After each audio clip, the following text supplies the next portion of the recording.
mag-iisang taon na kaming may pupunta rito na mag-check ng kwentador kasi yung kwentador nasa CR.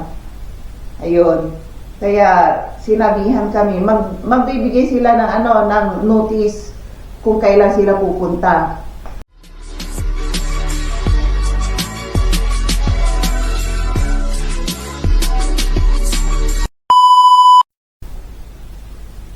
Good morning. Ayan, bagong gising, 10:30. Nakatulog ulit ako kasi kanina tinatamad akong gusto kong lumabas at magkape sa labas ba. Kaso nga lang, super lamig. Nakakatamad umalis ng bahay. Mag-isa na naman ako sa bahay. Kaya ang ginawa ko, matulog na lang. Wala naman ako makausap dito eh. Yung anak ko nasa school na eh. Ay nako, ganito ang buhay araw-araw. Walang magawa. Ayan, mag-aagahan lang ako. So, ayan, maghuhugas muna tayo ng kusina. Maya, nandito na yung nandito na yung anak ko. At saka yung asawa ko parang magong darating ngayon. Kasi may darating na houseman. Yung tagapag-alaga ng building. I-check nila lahat ang yung i-check nila yung mga heater, kuryente. Kasi kaya na pala napakalamig, hindi halos gumagana yung heater. Eh super lamig, kaya tingnan niyo, nasa bahay ako. Dati tuwing kahit na nag-iisno sa labas, naka-blouse lang ako. Ayun pantalon at saka long sleeve. Super lamig. Kaya dito. Kaya may darating. Inireport niya yata na may problema yung heater namin. Tsaka i-check nila yung isang taon na kuryente namin dito. Kasi dito, ang computation ng kuryente, taunan. Bali, taunan. Tapos, kapag may sobra kang ibinayad sa kanila, isasaoli ng gobyerno yung electric company. Kasi ang binabayad namin buwan-buwan dito sa kuryente, automatic yun. Magkano ba yun? 3,000 yata, 3,500 yata yung binabayad sa kuryente. Automatic yung 3,500 every month. Walang labis, walang kulang. Ngayon, kukumputin yun yung binayad namin na, for example, 3,500 buwanan. 3,500 na buwanan times 12 na buwan. Di 42,000 yun binayad namin. Kung halimbawa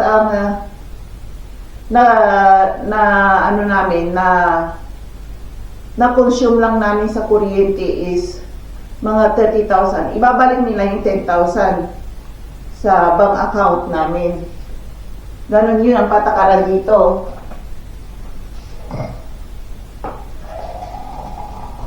Hindi kagaya sa Pilipinas na buwanan, kung magkano na consume mo,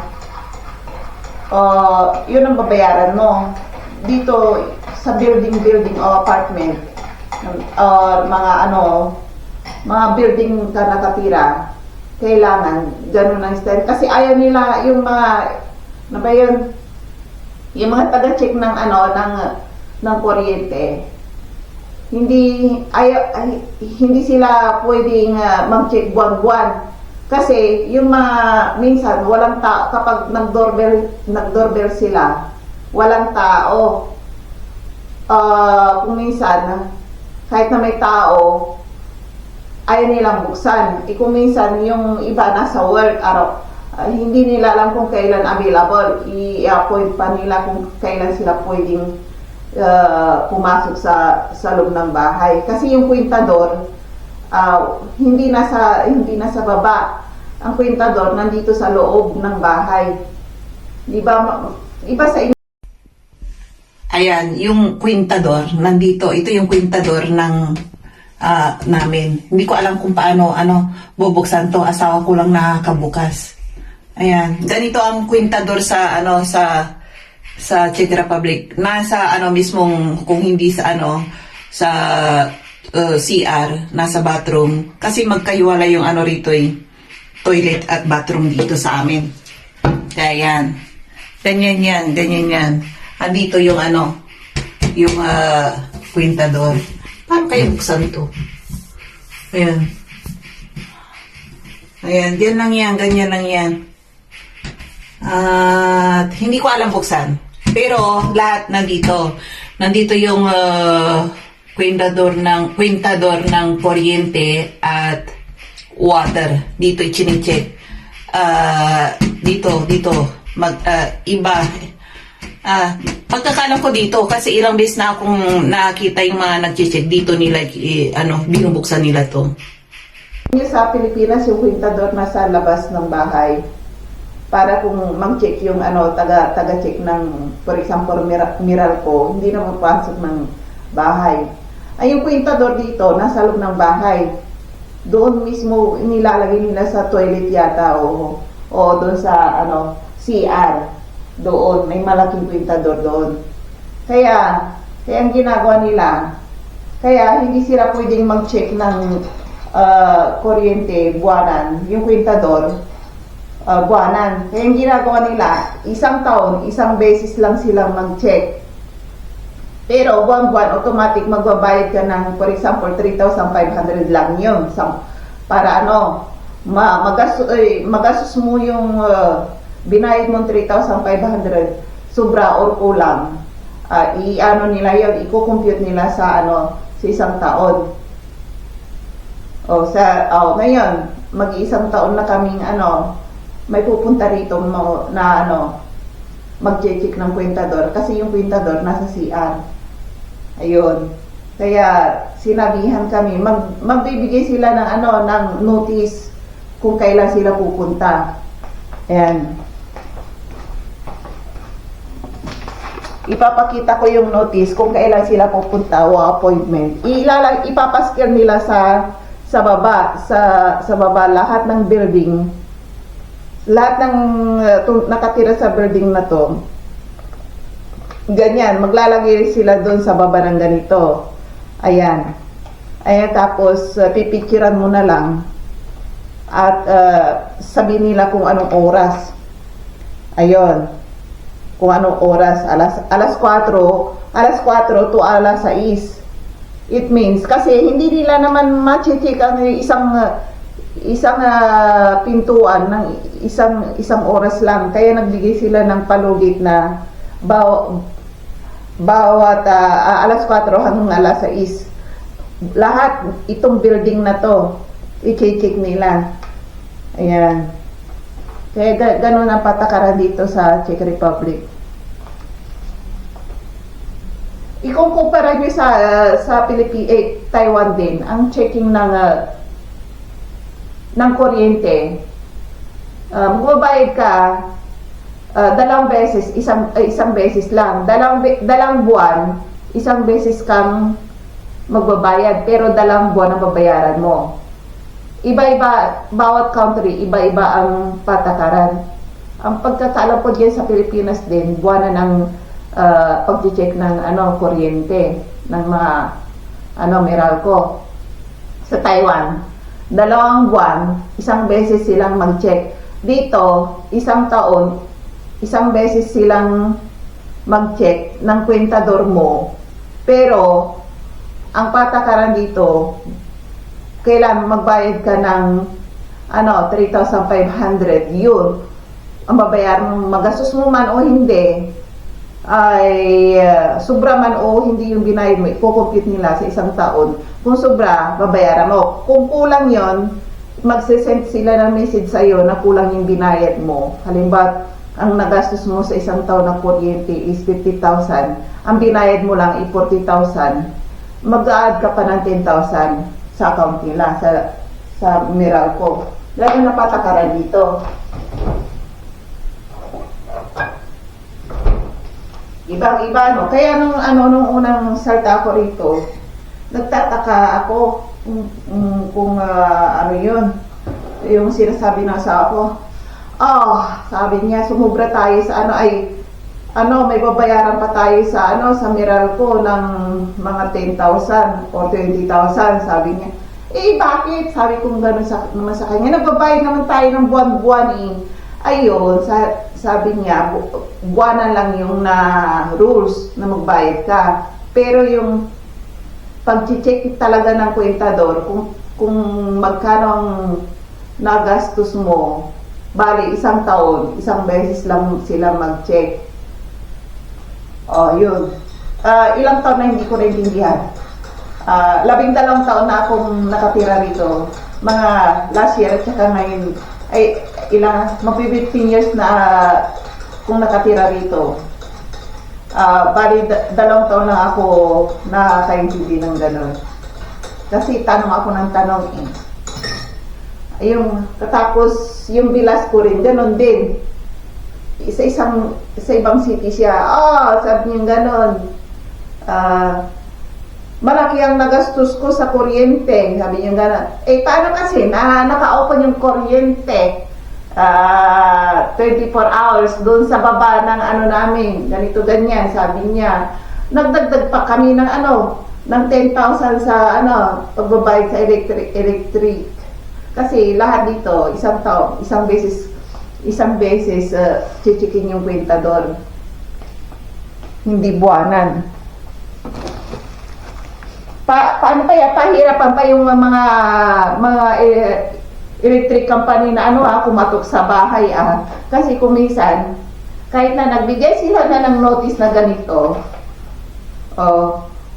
yung iba talaga nasa bakasyon, yung iba nag-overtime, yung iba kahit na nasa loob ng bahay ayaw naman pagbuksan. Yung iba naman naliligo, nag-shower, may kumakatok, kagaya minsan. Sinabihan na kami na ganitong oras sila pupunta, ganyan. Sabi ko, alas 4 na, ba't wala pa? Mag-aalas 6 na, sabi ko, alas 5:30, wala pa, maliligo na ako. Sabi ko, nung nasa kalagitnaan na ako ng paliligo, may nagdo-doorbell. Sabi niya, electric company, checking. Sabi ko, wait lang siya, wala ko. Katapos yung kapitbahay ko, na matanda kasi kilala ako, pumunta rin, nakikatok din. Kasi baka ang iniisip niya, hindi ko maintindihan sinasabi niya kasi alam niya na hindi ako marunong mag-check, sinabihan yung ng asawa ko. Ayun. Kaya sabi, nung nakita nasa shower, naka-bathroom pa ako, ayun, sabi ko, pumunta muna kayo doon sa taas, mag-check, tapos bumalik kayo dito, sabi ko nga, okay, sabi nila sa akin. Kung minsan yung mga nag-check, isa or dalawa, nakatao.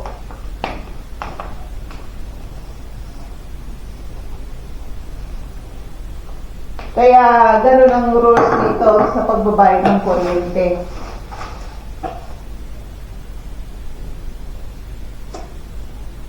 Ayan, dyan ako umuupo sa upuan.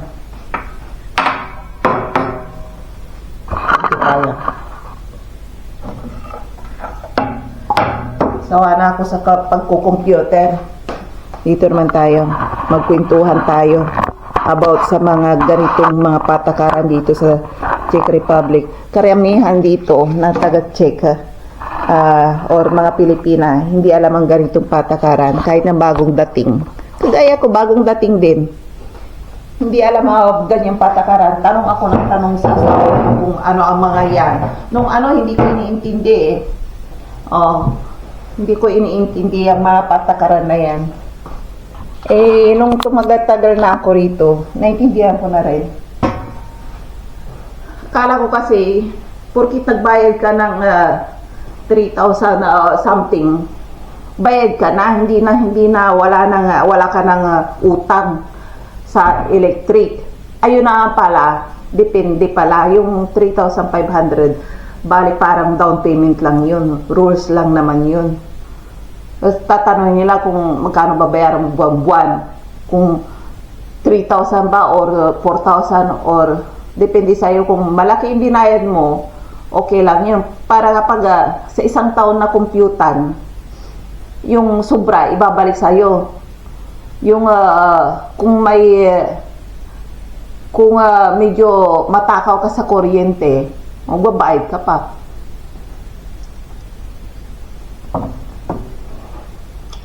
Ano?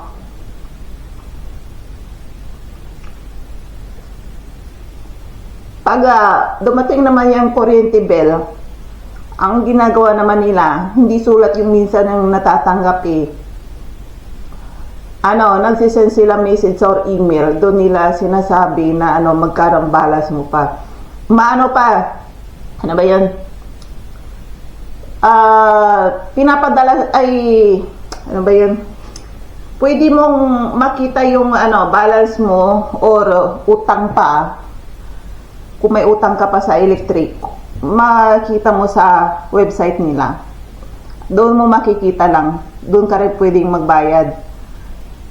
At ano ba yun? I-type mo lang yung kung anong pangalan ng nirehistro mong pangalan doon. Ayun, lalabas doon sa website nila yung kung magkano pa ang balance mo or magkano ibabalik nila sa'yo or magkano utang mo sa kanila. Dalawang option lang yun.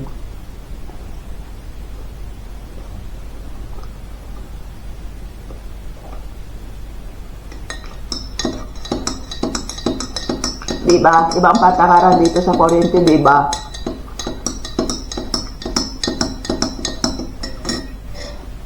Sa Taiwan naman,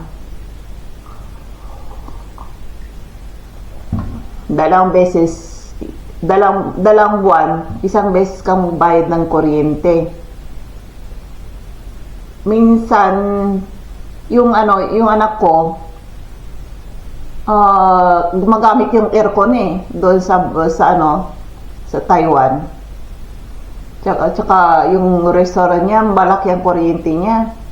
Sa 2 buwan, umaabot minsan binabayaran namin 20 mil.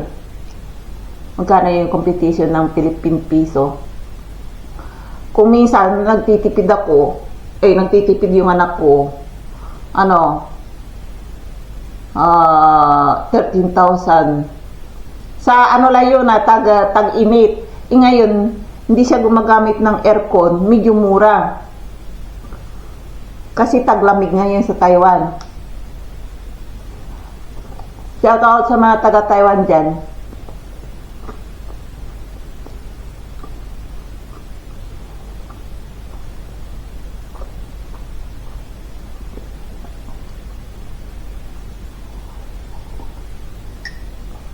Sa mga factory worker dito na galing Taiwan, shout out sa inyo. Saan kayo ngayon?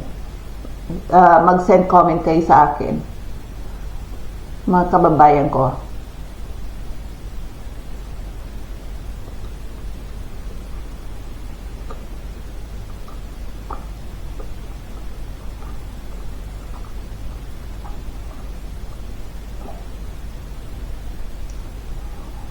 Parang gusto kong gumala ngayon. Medyo may maliwanag pa eh. Kasi gumagala ako minsan, kaya madilim yung kuha ng mga video ko. Gabi na. Mahilig kaming gumala rito gabi. So umaga, medyo tulog. Kung walang pasok yung asawa ko, tulog kami hanggang tanghali. Mas lalo yung anak ko kapag walang pasok yun,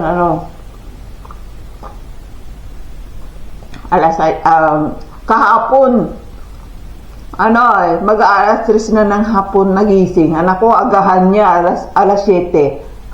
O, okay lang. Iba din, no? Agahan niya alas 7. Ng gabi, ha? Hindi sa umaga yun, ha? Alas 7 ng gabi.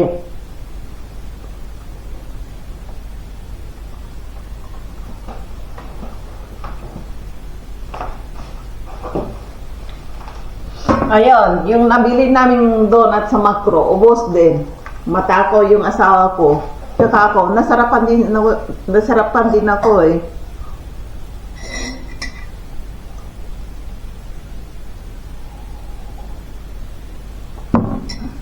Ito, ganito araw-araw. May maglilinis ako. Pag dumating yung bill ng kuryente sa amin, sa bahay, i-check ng asawa ko sa website nila, sa electric company website. Sasabihin ko sa inyo kung magkano nagastos namin sa sa kuryente isang taon. Lahat ng bahay dito, mapa-building man, mapa-apartment man, maliliit na bahay or kwarto-kwarto or mga bahay na mga OFW, ganon ang patakaran dito. No choice. Kaya yon. Kaya hindi ko alam kung sa mga OFW magkano ang kinakaltas ng kumpanya sa kuryente ninyo. Kasi ang alam ko, kung nagkakaltas sila sa buwanan sa inyo, ayun. Pero pagdating ng isang taon na babayaran sa kuryente, baka medyo kinakaltas pa ng amo ninyo na hindi nyo alam sa invoice ninyo. Hindi ko alam kung kinakaltas nila ang kuryente sa inyo. Ayan, kasi dito isang taon, isang beses magbayad sa kukumpute ng electric company yung kuryente. Pero buwanan, automatic magbabayad kayo ng kuryente. Palimbat 1,000 or 2,000 kinaltas sa payslip ninyo. Okay na yun. At least, nagbabayad kayo. Kasi,